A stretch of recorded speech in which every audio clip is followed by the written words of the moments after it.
Banjir yang terjadi di kolong tol Jagorawi ini cukup parah ya ini ya.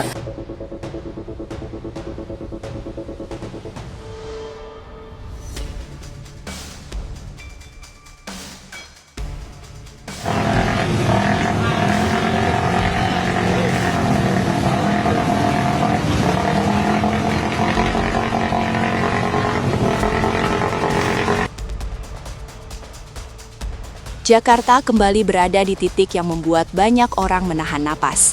Senin, 26 Januari 2026, ibu kota belum benar-benar keluar dari mimpi buruk banjir. Air masih menggenang, arus sungai belum sepenuhnya jinak, dan ancaman banjir rob dari utara terus membayangi. Setelah hujan deras mengguyur wilayah Hulu dan Jakarta selama beberapa hari terakhir, dampaknya kini terasa semakin luas. Bukan hanya genangan biasa, tetapi luapan yang perlahan tapi pasti menggerus aktivitas warga, melumpuhkan jalan utama, dan memaksa ribuan orang bertahan di tengah keterbatasan. Sejak pagi hari, kondisi siaga masih berlaku di hampir seluruh wilayah Jakarta. Curah hujan yang belum menunjukkan tanda-tanda mereda membuat debit air di Kali Ciliwung, Kali Angke, dan Kali Pesanggerahan terus berada di level mengkhawatirkan. Di sejumlah titik, tanggul yang sudah lama menahan tekanan air akhirnya menyerah. Retakan kecil berubah menjadi rembesan, lalu menjadi luapan yang tak bisa dibendung. Air keruh berwarna coklat pekat kembali mengalir masuk ke permukiman, membawa lumpur, sampah, dan aroma khas banjir yang membuat warga langsung paham. Situasi belum aman. Jakarta Timur kembali menjadi wilayah yang paling merasakan dampak kiriman air dari hulu. Kampung Melayu dan Bidara Cina, dua kawasan yang hampir selalu menjadi barometer banjir Ciliwung, hari ini masih terendam cukup parah. Ketinggian air di beberapa ruas jalan dan pemukiman dilaporkan mencapai sekitar 1 meter. Motor-motor terparkir setengah tenggelam, pagar rumah nyaris tak terlihat, dan warga hanya bisa beraktivitas dengan menggulung celana atau menggunakan perahu karet darurat. Bagi sebagian warga, ini bukan pengalaman baru, tetapi tetap saja rasa lelah dan cemas tak bisa disembunyikan. Di Jakarta Barat, situasi tak kalah berat. Rawabuaya dan Kedoya Utara menjadi sorotan karena genangan yang tidak kunjung surut. Ketinggian air bervariasi, mulai dari 45 cm hingga mencapai 150 cm di titik-titik tertentu. Jalan Daan Mogot arah Samsat yang biasanya padat kendaraan, kini berubah menjadi lintasan air. Mobil-mobil kecil terpaksa putar balik, sementara truk dan kendaraan tinggi melaju pelan dengan gelombang air yang menyapu sisi jalan. Kemacetan panjang tak terhindarkan, dan banyak warga memilih menunda aktivitas atau bekerja dari rumah jika memungkinkan. Jakarta Selatan pun belum bisa bernapas lega. Cipulir dan Petogogan kembali terendam akibat luapan Kali Krukut dan Kali Pesanggerahan. Air dengan ketinggian rata-rata 50 hingga 90 cm menggenangi permukiman padat penduduk. Di beberapa gang sempit, air nyaris setinggi pinggang orang dewasa. Warga terlihat memindahkan barang-barang berharga ke tempat lebih tinggi. Sementara anak-anak terpaksa bermain di dalam rumah dengan kondisi listrik yang terbatas. Rasa khawatir akan korsleting dan penyakit pasca banjir mulai menghantui. Sementara itu, Jakarta Utara menghadapi ancaman yang berbeda namun tak kalah serius. Banjir rob kembali merayap dari laut. Di kawasan Muara Baru, Penjaringan, Ancol, hingga sepanjang jalan R.E. Marta Dinata, air laut merembes melalui tanggul beton yang bocor. Meski ketinggiannya berkisar 20 hingga 50 cm, dampaknya sangat terasa. Banyak sepeda motor mogok setelah nekat melintas, aktivitas bongkar muat di pelabuhan terganggu, dan beberapa kawasan permukiman pesisir kembali basah oleh air asin. Kombinasi air hujan dan rob membuat proses penyurutan menjadi jauh lebih lambat. Kondisi fasilitas umum juga ikut terdampak.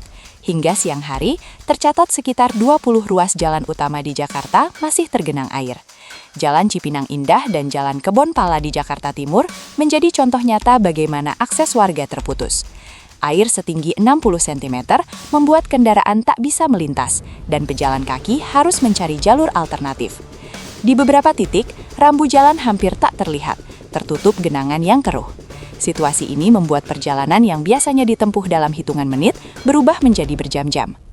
Di wilayah permukiman seperti Duri Kosambi dan Pulau Indah Raya, kondisi lebih memprihatinkan.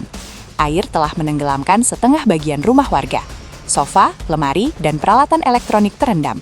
Banyak warga memilih bertahan di lantai 2 atau atap rumah sambil menunggu air surut. Sebagian lainnya mengungsi ke tempat yang lebih aman, membawa barang seadanya. Di tengah kondisi ini, solidaritas antar warga terlihat kuat. Mereka saling membantu, berbagi makanan, dan menjaga anak-anak agar tetap aman. BPBD DKI Jakarta bersama instansi terkait terus bergerak tanpa henti. Pompa-pompa air dioperasikan di berbagai titik genangan untuk mempercepat penyurutan. Petugas gabungan terlihat menyusuri wilayah terdampak, memastikan warga mendapatkan bantuan dan memantau kondisi tanggul. Namun, upaya ini berpacu dengan waktu dan cuaca. Potensi hujan susulan masih tinggi, dan setiap hujan deras bisa kembali menaikkan debit air dalam waktu singkat. Di media sosial, berbagai video dan foto kondisi banjir Jakarta hari ini ramai beredar. Dari rekaman drone yang memperlihatkan luasnya genangan, hingga video warga yang merekam air masuk ke rumah mereka. Banyak netizen menyuarakan keprihatinan, sebagian lainnya mempertanyakan kesiapan infrastruktur dan sistem pengendalian banjir. Jakarta, kota megapolitan dengan jutaan penduduk, kembali diuji oleh masalah klasik yang belum sepenuhnya teratasi. Bagi warga, banjir bukan sekadar air yang menggenang. Ini tentang aktivitas yang terhenti, pekerjaan yang tertunda, anak-anak yang tak bisa bersekolah, dan kekhawatiran akan kesehatan. Penyakit seperti diare, leptospirosis, dan infeksi kulit menjadi ancaman nyata setelah air surut. Oleh karena itu, imbauan untuk tetap waspada dan menjaga kebersihan terus disampaikan oleh pihak berwenang. Hari ini, Senin 26 Januari 2026, Jakarta masih berjibaku dengan air. Belum ada kepastian kapan seluruh genangan benar-benar surut. Yang jelas, warga diminta untuk terus memantau informasi resmi, menghindari melintas di jalan tergenang, dan segera mencari tempat aman jika air kembali naik. Banjir kali ini menjadi pengingat keras bahwa cuaca ekstrim dan perubahan iklim bukan lagi ancaman jauh, tetapi realitas yang kini hadir di depan mata. Jakarta mungkin belum tenggelam sepenuhnya, tetapi peringatan itu terasa semakin nyata. Selama hujan masih turun dan laut masih mendorong airnya ke daratan, kewaspadaan menjadi kunci. Ibu kota masih siaga, dan cerita banjir hari ini belum berakhir. Semua mata kini tertuju pada langit, berharap hujan segera berhenti dan air perlahan kembali ke tempatnya semula.